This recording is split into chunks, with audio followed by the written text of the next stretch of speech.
Hello বন্ধুরা, তোমরা সবাই কেমন আছো? আশা করি ভালো আছো। আমরাও খুব ভালো আছি। তো দেখো আবার চলে এসেছি নতুন একটা ভিডিও নিয়ে।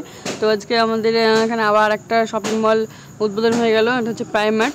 তো দেখো বন্ধুরা, এদিকে হচ্ছে ছেলেদের সেকশন, শার্ট টি শার্ট আরও অনেক কিছু আছে। আর এদিকে দেখো মেয়েদের সেকশন। তো আমরা 3 বান্ধবী চলে এসেছি।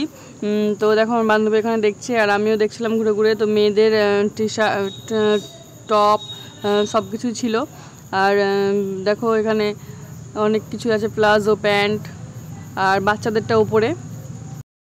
আজ তাই সকলের সাথে আবারও যে বা যারা আমাদের সাথে কেনাকাটি করে এত দূর খুশি হচ্ছে তাদের কাছ থেকে জেনে নেব আজকে তার কিরকম লাগলো একটুখানি মজা। খুব ভালো লেগেছে। আমরা আমার